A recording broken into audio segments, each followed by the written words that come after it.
Hello guys, welcome back to Shivam classes.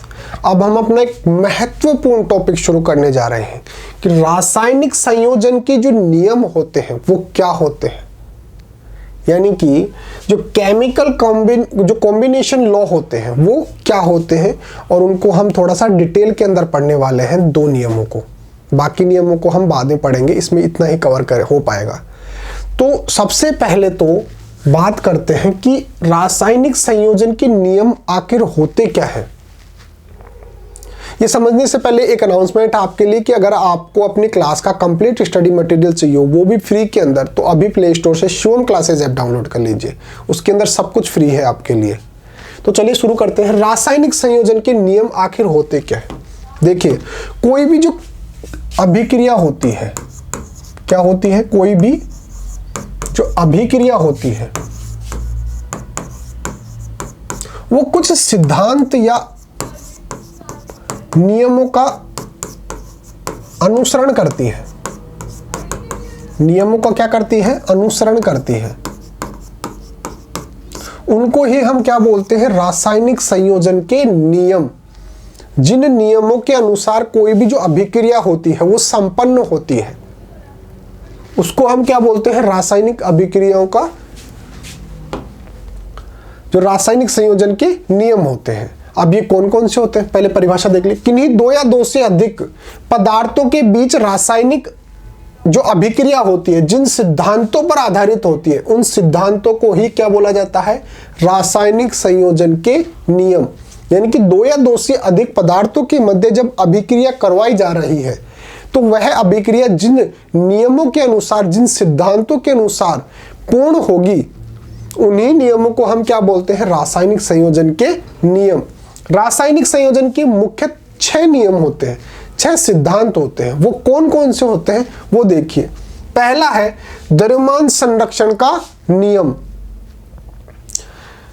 स्थिर अनुपात का नियम, गैलुसे का गैसीय आयतनों का नियम, गुणित अनुपात का नियम, आवोगाद्रो का नियम, व्युत्कर यानी कि पारस्परिक अनुपात का नियम।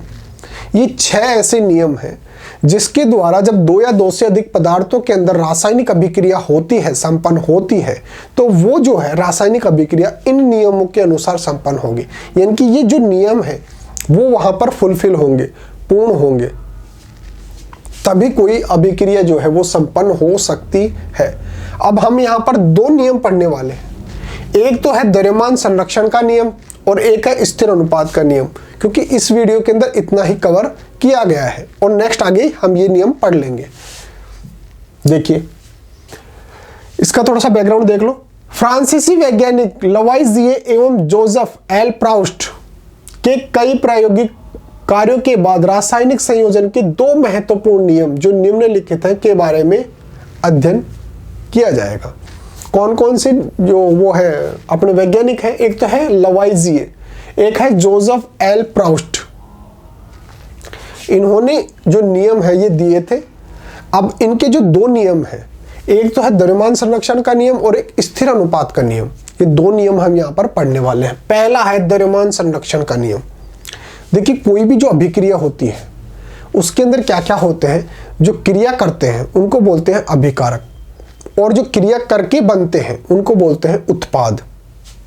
समझिए, जैसे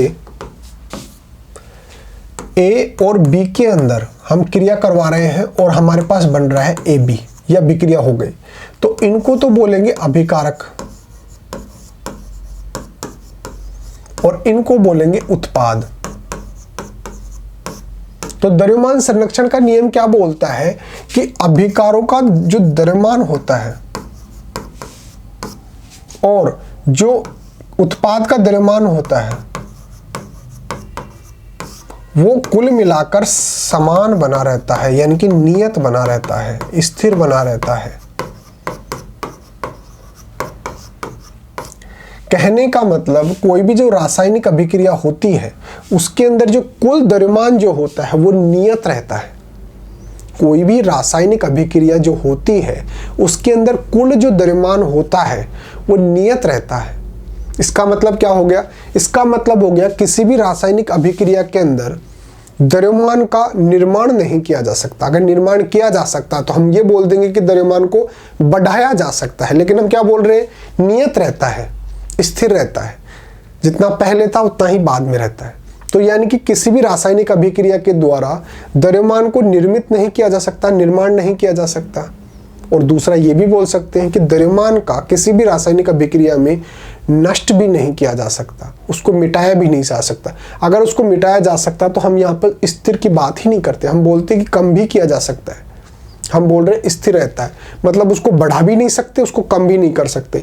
जितना द्रव्यमान है उतना ही बना रहेगा किसी भी रासायनिक अभिक्रिया के अंदर। और इसी को हम क्या बोलते हैं, स्थिर द्रव्यमान का नियम, यानी कि जो द्रव्यमान है वो संरक्षित रहता है। इसको क्या बोलते हैं, द्रव्यमान संरक्षण का नियम। तो देखिए पढ़ते हैं। इस नियम को समझने से पहले यह जानना आवश्यक है कि जब रासायनिक अभिक्रिया संपन्न होती है तब क्या द्रव्यमान में कोई परिवर्तन होता है, नहीं होता है। जब कोई भी रासायनिक अभिक्रिया होती है तो उसके द्रव्यमान में परिवर्तन नहीं होता है। निम्न क्रियाकलाप को समझिए। देखिए, निम्न X और Y रसायनों का एक युगल है। X और Y जो है, एक है कॉपर सल्फेट और दूसरा है सोडियम कार्बोनेट। एक है 1.25 ग्राम, एक है 1.43 ग्राम। फिर है बेरियम क्लोराइड, सोडियम सल्फेट, ये है 1.22 और 1.53। लेड नाइट्रेट और सोडियम क्लोराइड कितना है, 2.07 और 1.17। X एवं Y युगलों की सूची में से किसी एक युगल के रसायनों को अलग अलग विलयनों में 10 ml जल में तैयार कीजिए। 10 ml जल लेंगे, उसके अंदर कॉपर सल्फेट लेंगे, सोडियम कार्बोनेट लेंगे और फिर एक विलयन तैयार करेंगे, यानी उनको आपस में घोल देंगे।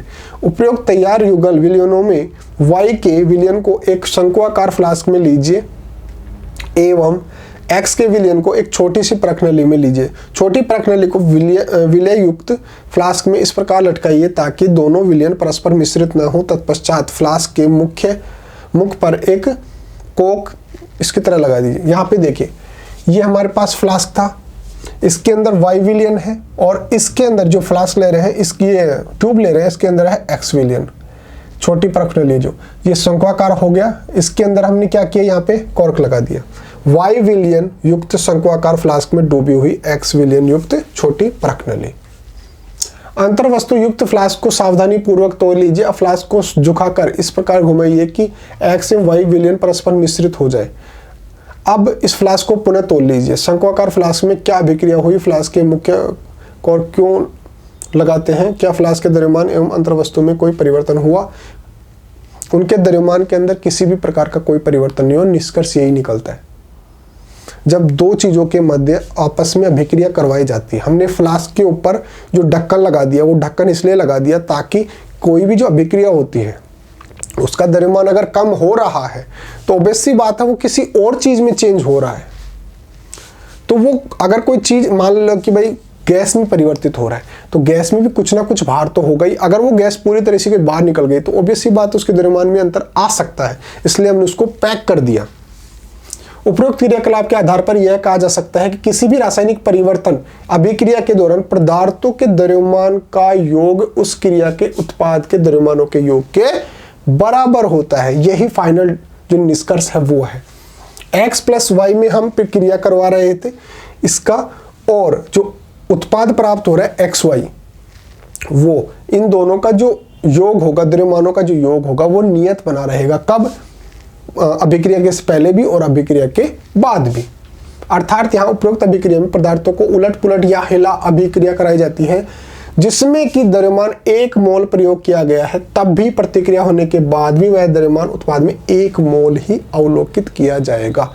उसके द्रव्यमान में किसी भी प्रकार का परिवर्तन नहीं होगा। अगर 1 मोल कोई चीज ले रहे हैं और अभिक्रिया के बाद जो पदार्थ बना है उसका भी हम देखेंगे तो उसका 1 मोल ही हमें प्राप्त होता है।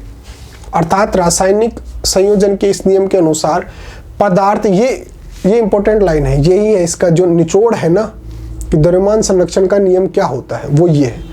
पदार्थ या द्रव्य को न तो बनाया जा सकता है, किसी भी अभिक्रिया के द्वारा पदार्थ के द्रव्यमान को ना तो हम बना सकते हैं और ना ही उसको नष्ट किया जा सकता है। द्रव्यमान को न तो बना सकते हैं और न ही नष्ट कर सकते हैं किसी भी रासायनिक अभिक्रिया के द्वारा। द्रव्यमान संरक्षण के इस नियम को द्रव्य के अविनाशिता का नियम भी कहते हैं। अविनाशिता का मतलब क्या होगा, जिसका विनाश नहीं किया जा सकता। तो अविनाशिता का नियम भी कहा जा सकता है, क्योंकि नियमानुसार किसी भी अभिक्रिया में द्रव्यमान का न तो सर्जन किया जा सकता है और न ही विनाश किया जा सकता है। यानी किसी भी अभिक्रिया के अंदर द्रव्यमान को ना तो बना सकते हैं और ना ही नष्ट कर सकते हैं। यही है द्रव्यमान संरक्षण का नियम। उदाहरण देखिए, अभिकारक और उत्पाद देखिए। यहाँ पे H2 प्लस O2 है, ये मिलकर क्या बना रहा है? H2O बना रहा है, लेकिन ये असंतुलित है। कैसे? H2 कितने हैं, हाइड्रोजन कितने हैं यहाँ पे? 2, और यहाँ पर भी कितने हैं? 2। यहाँ पे ऑक्सीजन कितने हैं? 2, लेकिन इस तरफ कितने हैं ऑक्सीजन? 1। तो अगर इस अवस्था के अंदर हम देखेंगे तो हमारे को द्रव्यमान का पता ही नहीं चलेगा। पहले इसको संतुलित कीजिए आप, तभी आप उसका पता लगा सकते हैं कि इसके अंदर जो परमाणु हम ले रहे हैं उनका द्रव्यमान कितना है। तो इसको संतुलित किए हमने, यहाँ पे 2H2 लगा दिया और यहाँ पे O2 था ही, तो यहाँ पे हाइड्रोजन कितनी हो गई? 4। 2 ब्रैकेट के अंदर है, फिर उसको 2 से मल्टीप्लाई किया तो 2 दूनी 4। यहाँ पे भी देखिए 2H2 यानी कि 2 दूनी 4 और 2O यानी कि ऑक्सीजन कितने हो गए? 2, तो 2 ऑक्सीजन 4 हाइड्रोजन, तो ये संतुलित हो गई। अब यहाँ पे देखिए,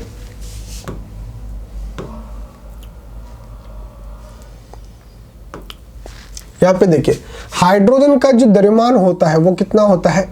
1। इसको 2 से मल्टीप्लाई करेंगे तो कितना हो गया? 2। और ऑक्सीजन का कितना होता है? 16, और उसको 2 से मल्टीप्लाई करेंगे तो 16 दूनी 32। ऑक्सीजन कितना है? 16, ये 16 लिख दिए, और प्लस में किसका किया? 4 हाइड्रोजन है, तो 2 दूनी 4, 4 प्लस 16 दूनी 32। ठीक है, तो यहाँ पे 32 और 4 कितने हो गए? 36, और इधर कैलकुलेट करेंगे 32 प्लस 4 कितना हो गया? 36। तो जितने अभिकारक का द्रव्यमान है उतना ही उत्पाद का द्रव्यमान है। तो इसलिए जो द्रव्यमान जो है, परमाणु का जो द्रव्यमान है वो नियत बना रहता है किसी भी अभिक्रिया के अंदर। देखिए यहाँ पे लिखा हुआ भी है, हाइड्रोजन का 1 होता है, ऑक्सीजन के 16 होते हैं। तो अभिकारक और उत्पाद दोनों का जो द्रव्यमान है वो नियत है। इधर भी 36 है, इधर भी 36 है। यहाँ अभिकारक का द्रव्यमान 36 अभिक्रिया होने के पश्चात नए उत्पाद में अपरिवर्तित ही रहा, यानी कि 36 ही रहा है, अर्थात द्रव्यमान में किसी भी प्रकार का परिवर्तन नहीं हुआ है। इसकी ये अन्य उदाहरण है, इनको भी आप करके देख सकते हैं।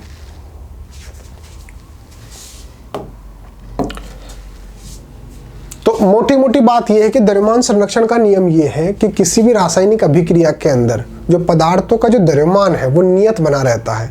अभिक्रिया से करने से पहले और अभिक्रिया के बाद जो उत्पाद प्राप्त हो रहे हैं उनके अंदर द्रव्यमान जो है वो नियत बना रहता है। द्रव्यमान को ना तो उत्पन्न किया जा सकता है और ना ही नष्ट किया जा सकता है। यही क्या है? द्रव्यमान संरक्षण का नियम।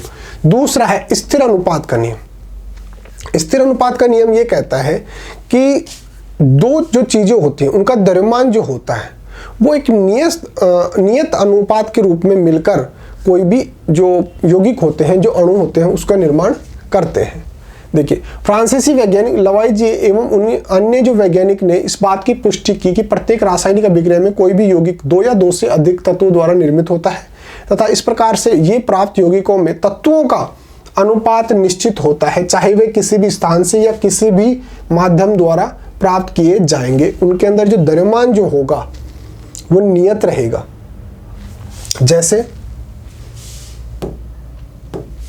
जैसे अगर हम बात करें H2O की, जैसे वहीं देख लेता हूं,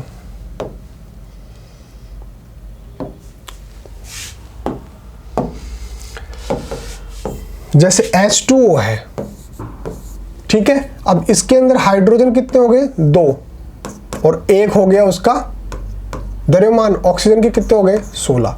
तो 2:16 यानी कि 1:8, 2 से डिवाइड कर लेंगे। तो जब आप H2O को किसी भी अभिक्रिया के अंदर प्राप्त करते हैं या किसी भी स्थान पर प्राप्त करते हैं, कैसे भी H2O को प्राप्त कर लो, चाहे बर्फ को पिघलाकर जल बना लो या फिर जैसे वाष्प को ठंडा करके जल प्राप्त कर लो, H2O प्राप्त कर लो, कैसे भी अगर आप H2O प्राप्त करेंगे तो उसके अंदर हाइड्रोजन और ऑक्सीजन के द्रव्यमानों का जो अनुपात है वो 1:8 बना रहेगा। ठीक है, तो इसको हम क्या बोलते हैं? इसी को हम बोलते हैं स्थिर अनुपात का नियम। इसी प्रकार से नाइट्रोजन एवं हाइड्रोजन के द्रव्यमान 14:3 में होते हैं। NH3 जो है उसके अंदर भी अगर आप देखेंगे तो उसके अंदर भी जो अनुपात है NH3 NH3। अब देखिए hydrogen, helium, lithium, beryllium, boron, carbon, nitrogen, oxygen, 1 2 3 4 5 6 7, 7वें नंबर पे है। परमाणु क्रमांक कितना हो गया 7, और इसका द्रव्यमान डबल होता है यानी कि 14। तो ये तो हो गया कितना 14, और हाइड्रोजन का कितना होता है 1, द्रव्यमान भी होता है 1, तो और ये कितने हैं 3, तो ये हो गया 3। तो इसका अनुपात क्या हो गया 14:3। आप NH3 कहीं से भी प्राप्त कर लो, उसके अंदर जो N का और H का अनुपात देखेंगे तो 14:3 के अंदर ही होगा। इसी को बोलते हैं स्थिर अनुपात का नियम। उपरोक्त उदाहरणों से स्थिर अनुपात के नियम की पुष्टि होती है, जिसे निश्चित अनुपात का नियम भी कहते हैं। जो अनुपात है वो निश्चित है, इसलिए इसको क्या बोलते हैं, निश्चित अनुपात का नियम भी कहा जाता है। इस नियम को प्राउस्ट द्वारा प्रतिपादित किया था। किस वैज्ञानिक ने प्रतिपादित किया था, प्राउस्ट ने। किसी भी यौगिक में अवयवी तत्व हमेशा, अवयवी तत्व यानी कि जिन तत्वों से वो मिलकर बना है, एक निश्चित द्रव्यमान के अनुपात में होते हैं। जो अभी हमने बात की कि कोई भी जो पदार्थ बना हुआ है, उसके जो अवयवी तत्व हैं जिनसे मिलकर वो बना है, उसके अंदर जो द्रव्यमान है, उनका जो द्रव्यमान है वो क्या होगा, एक निश्चित अनुपात के अंदर होगा, चाहे उसे किसी भी विधि द्वारा प्राप्त किया जाए। उपरोक्त उदाहरणों तथा व्याख्या के अनुसार कहा जा सकता है किसी भी रासायनिक, ये है स्टेटमेंट जो आप एग्जाम में लिखेंगे, किसी भी रासायनिक यौगिक में तत्वों के द्रव्यमान का अनुपात निश्चित रहता है। कोई भी रासायनिक जो यौगिक होता है उसके अंदर तत्वों का जो द्रव्यमान होगा वो निश्चित होगा। तो ये इतना सा ही था हमारा टॉपिक। हमने 2 नियमों की बात कर ली इसके अंदर, और फिर आगे हम और डिस्कस कर लेंगे। फिर भी आपके मन में कोई डाउट रह जाता है, जो द्रव्यमान संरक्षण का नियम और स्थिर अनुपात का नियम, दोनों अगर समझने में दिक्कत है तो आप कमेंट करके पूछ सकते हैं। और बाकी शिवम क्लासेज आप डाउनलोड कर लीजिए, वहाँ पे सब कुछ आपको फ्री के अंदर अवेलेबल होगा। Okay guys, thank you so much.